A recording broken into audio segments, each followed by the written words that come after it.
உரையாற்ற வரும்படி கேட்டுக்கொள்கிறோம்.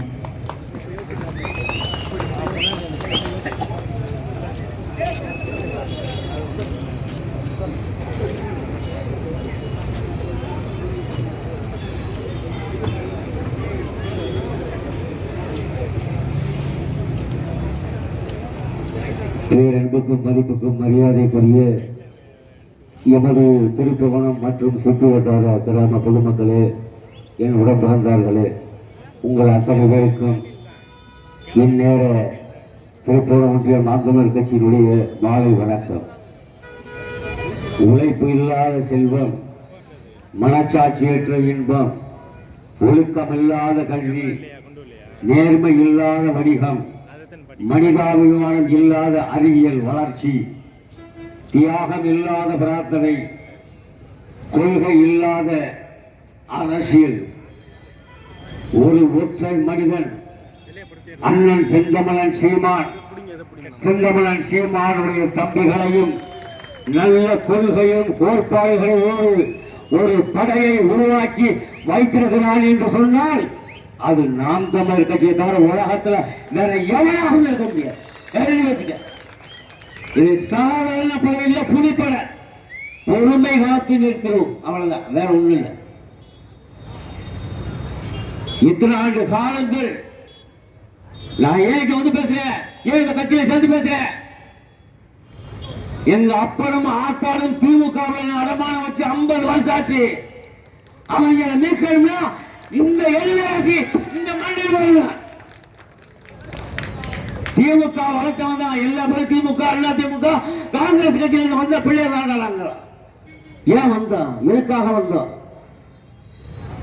குடியிருக்க வீடு இல்லை, குடிக்க நீர் இல்லை, ஆனால் ஓய்வு வைக்க காசு இல்லை, ஆனால் ஊர் ஊரம் சிலை வைக்க காசு இருக்கு மக்களுடைய வரிப்பணத்துல. இது யாருக்கு வரிப்பணம்? உங்க அப்பனுக்கு வரிப்பணமா, எங்க ஆத்தாவோட வரிப்பணம், எங்க அப்பனோட வரிப்பணம் தெரியுமா? ஊருக்கு ஊர் புரோக்கர். இன்னைக்கு நாங்க சுத்தின 10 நாள் சுத்துறோம், ஒவ்வொரு கிராமம் அவன் போனா கேட்கிறான், எங்க ஒன்றிய கவுன்சிலர், எங்க கிளை செயலாளர் இருந்து, அப்புறம் ஒன்றிய கவுன்சிலர் இருந்து மாவட்ட கவுன்சிலர், இவங்க எல்லாம் காசு கொண்டாந்து கொடுப்பாங்க, நீங்க காசு கொடுக்க மாட்டீங்களா அப்படின்னு.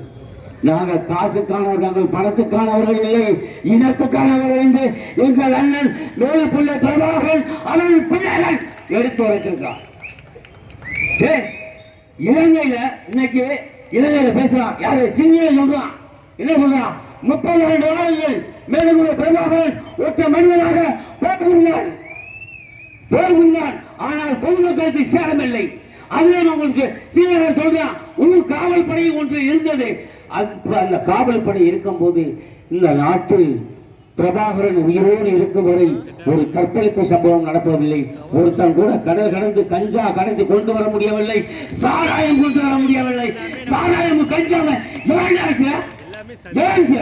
என்னை குடிக்க வச்சு, எங்க அப்பனை குடிக்க, என் பிள்ளையை குடிக்க வச்சு, அங்க குடிக்க வச்சுட்டு இங்க காவல்துறையை வச்சு குடிக்க வச்சு எனக்கு 10,700 ரூபாய் அவகாயம் போறீங்க. யார் அப்பா முடியாது? உங்க அப்பா முடியாதா? இது வழிப்பறி போராட்டம் இல்லையா? கொதிச்சு போய் வந்துதான் நாங்க நிக்கிறோம். ஏன்னா நாங்க இன்னைக்கு எல்லாருமே வெயில் அலைஞ்சிட்டு இந்த மக்களை போய் சந்திச்சு அதோட வலிமைகள்லாம் கேட்டு வர. இன்னொன்னு ராமநாதபுரத்துல ஐஃபா நர்மாஸ் என்ற ஒரு இளைஞன், அதாவது ஒரு நிறுவனத்தை தொடங்கி, சங்கரதேவன் அவனுடைய பேரு சங்கரதேவன். ஆனா 1980க்கு முன்னாடி ராமநாதபுரம் கம்மா நிறையவே நிறையாது, அப்ப வெள்ளமோனால் நிறையாது, அவ்வளவு பெரிய கம்மா.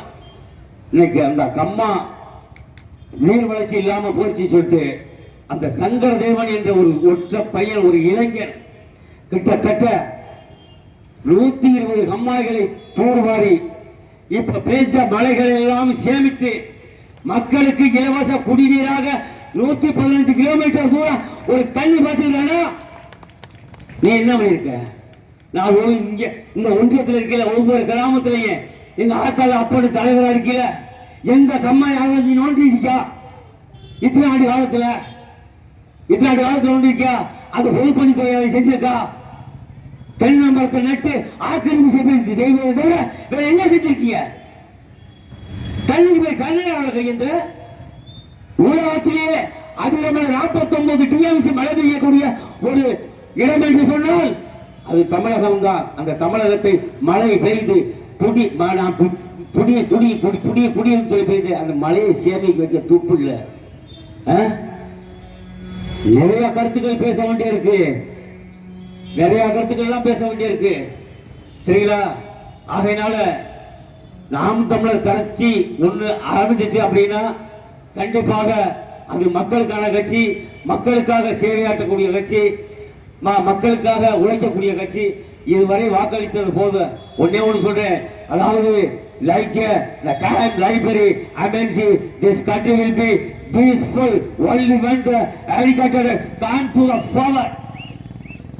எப்படி படிக்கின்ற நூலகம் அமைதியாக இருக்குமோ நாம் தமிழர் கட்சி வந்தது பின்னாடி அது நூலகம் போன்று இந்த நாடும் அமைதியாக இருக்கும் சொல்லி வாய்ப்பு கொடுத்த நன்றி உள்ளங்களுக்கு வாய்ப்பு இது என அருமை தங்கை சகோதரிக்கு சிவகங்கை பாராளுமன்ற தொகுதி வேட்பாளர் நம்ம எழில் அரசிக்கு வாய்ப்பு கொடுத்து இந்த படித்த பெண்ணையும் இந்த படித்த நாம் தமிழர் கட்சி பிள்ளைகளும் அயராது பாடுபட்டு உழைத்த நாம் தமிழர் கட்சி பிள்ளைகளும் அதுக்கு அனுமதி கொடுத்து காவல்துறைக்கு பாதுகாப்பு கொடுத்த அத்தனை பேருக்கும் லாடனேந்தல் தமிழ் வணக்கம் சே நாகூர் கனி புரட்சி வாழ்த்துக்கள் வணக்கங்களும் நாம் தமிழர்.